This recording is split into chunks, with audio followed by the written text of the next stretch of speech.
안녕하세요. 경상남도교육청 안전총괄과 중대재해예방 담당 명윤관 정명훈입니다. 지난 2022년 1월에 아주 중요한 법이 시행되었죠. 중대재해처벌법입니다. 중대재해처벌법은 사업주 또는 경영 책임자 등이 사업장의 안전보건조치 의무를 위반하여 사망 등의 인명피해가 발생할 경우 그 사업장의 책임자에게 책임을 묻고 처벌하는 것을 목적으로 합니다. 중대재해는 크게 중대산업재해와 중대시민재해로 구분되는데요.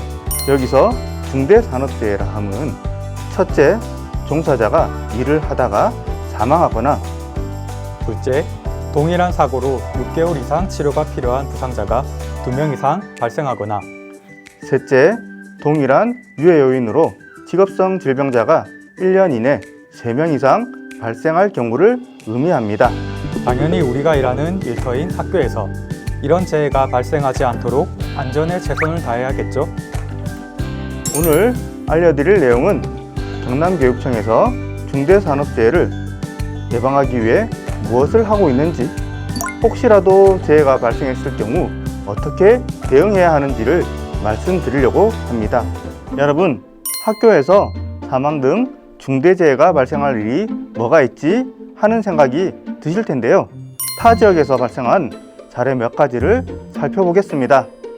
첫 번째, 모 고등학교 시설관리 직원이 건물 3층 외벽에 있는 CCTV를 점검하다가 떨어지는 사고가 있었습니다. 두 번째, 다른 학교에서는 등나무를 손질하기 위해 사다리 위에서 작업을 하다가 떨어지는 사고가 나기도 했습니다. 세 번째, 모 중학교에서는 전기 관련 전문가가 아닌 행정직원이 고압 전기 장비를 점검하다가 감전되는 사고가 났습니다. 경남교육청은 이런 중대재해를 예방하고 또 발생 시 긴급 대응하기 위해 단계별 대응 절차를 확보하여 알려드리려고 합니다. 순서는 예방, 대응, 재발 방지 이렇게 총 3단계입니다. 대응 절차 첫 번째, 네, 가장 중요한 예방입니다. 경남교육청은 재해 예방을 위해서 위험한 장소와 작업에 대해 매년 위험성 평가를 실시하고 위험 요인들을 제거하거나 개선하고 있습니다. 두 번째, 재해가 발생했을 때의 신속한 대응 조치 단계입니다. 중대재해가 발생하거나 발생할 위험이 있을 경우 먼저 작업 중지를 외쳐주세요. 그리고 작업자는 즉시 대피하고 재해가 발생한 작업장에는 접근을 금지합니다. 그리고 바로 119에 신고하고 다친 사람에게 응급조치를 합니다. 이후 현장 보전, 출입 통제, 증거 자료를 확보하여 재해 발생 사항을 보고합니다. 이때 필수사항, 산업재해조사표를 고용노동관서와 교육지원청 그리고 도교육청에 제출하는 것을 꼭 기억해 주시기 바랍니다. 마지막 단계로 재발 방지 조치입니다. 재해가 발생한 기관 및 학교는 사고 원인 등 사고 내용을 조사하고 산재 보상 및 치료 지원 등 재해자를 지원합니다. 이후 사고 현장을 복구하고 수시 위험성 평가를 실시하는 등 위험 요인을 개선하여 재해 재발 방지를 위한 조치를 즉시 시행합니다. 이렇게 중대재해 대응 절차를 단계별로 알아보았는데요. 사실 이것보다 더 중요한 게 있죠. 네, 맞습니다. 가장 중요한 것은 바로 교육 현장에서 안전작업 3가지 수칙을 꼭 지키는 것입니다.